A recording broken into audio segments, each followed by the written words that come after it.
I was a fourth grade teacher at Raleigh Court Elementary School, and we'd just been doing our normal thing. Kind of knew some big rains were coming, but didn't really pay a lot of attention to it.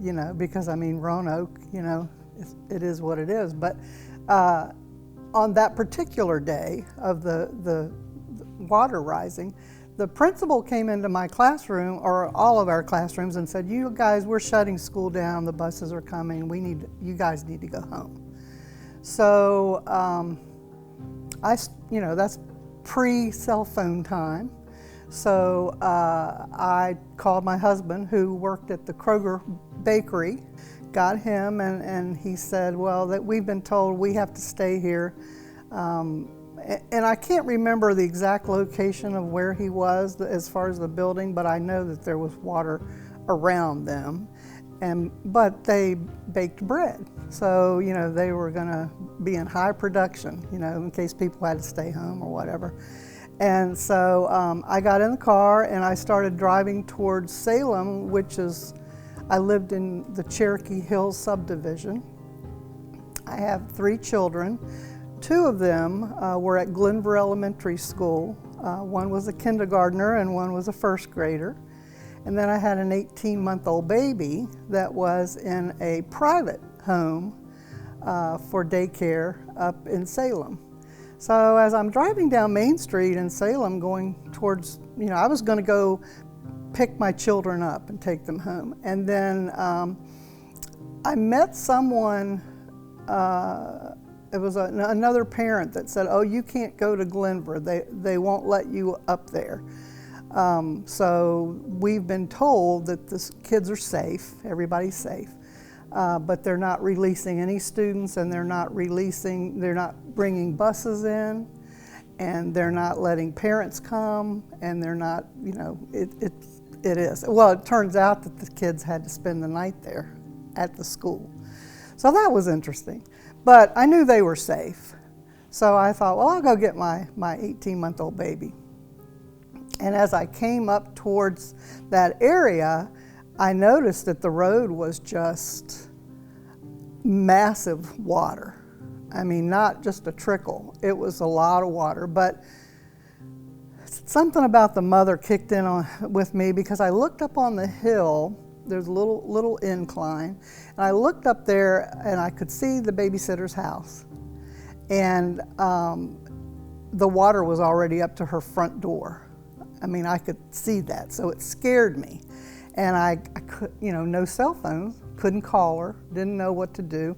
So I found a dry area, a little strip mall on Main Street that was way up off of the water area, and I drove up there, and I parked my car, got out, and started walking down the hill, and walked right into that water with the intention of going across the water to get to my baby.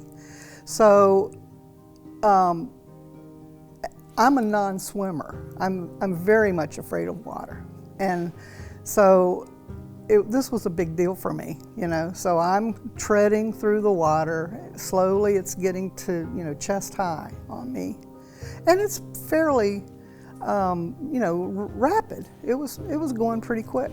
But I knew I was going to get up there and get my baby and then trudge back to my car and make it home. And as I'm about halfway across, I hear this man yelling at me, and he's going, "Lady, stop. Stop, lady, stop."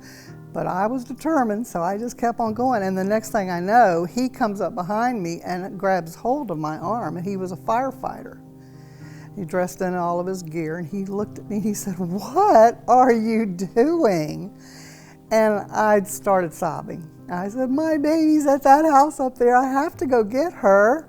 And he said, "You do realize that with water like this, the manhole covers could have popped up. There was gook down there, it was all nasty and everything." He said, "You could slip and fall." He said, "I hope you're a good swimmer."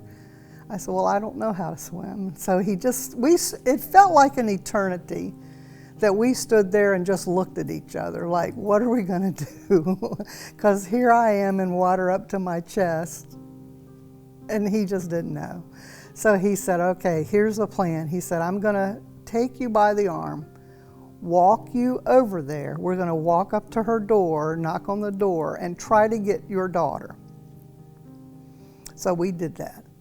And when the babysitter came to the door, her eyes were as wide as saucers, because not only did she have mine, but she had two others. And so the firemen then had a new problem. You know, what are we gonna do about, you know, once I get Deb across the water, what are we gonna do? So he explained to her, you know, that what he would do was, if she would hand carry my daughter to him, he would carry her on his shoulder, give the diaper bag and all the bottles and everything to me. I would carry that on my shoulder, and he would help me get back across the water. And he did that. And we were both young. I mean, I was 32 at the time. He was probably even younger than that, you know, but it was quite the moment, I will say. And gosh, I don't even know who he was, but he helped me in that time. And then as he got me back to my car, and I was muddy and but I was so thankful to, you know, to be out of that. And then they kind of guided me and told me where to go, take some back roads to try to get to my house so I wouldn't be confronted with that again. So I made it home. But he turned around and he went back and helped the other, you know, helped that lady somehow. I'm not sure what he ended up doing, but he helped her. And so, you know, it was a good story, but boy, it was scary. It was super scary. And then the next morning, Glenver Elementary let the buses come, you know, and the water receded by that point to where they could make the trip up the hill. And so parents were, you know, obviously knocking on their door wanting to get their kids, but everything turned out fine. And then about, 5 or 6 o'clock that next day after my adventure, my husband came home from work, and see, he knew nothing about what I had done the day before. And of course he had to, you know, wag his finger at me. What were you thinking? But you know, it just showed that people, they really wanted to help one another. That's all it really amounted to, because everybody was scared. You know, we didn't know what to expect. So that was, and I see that memory like it happened yesterday. So for me, it was very impactful.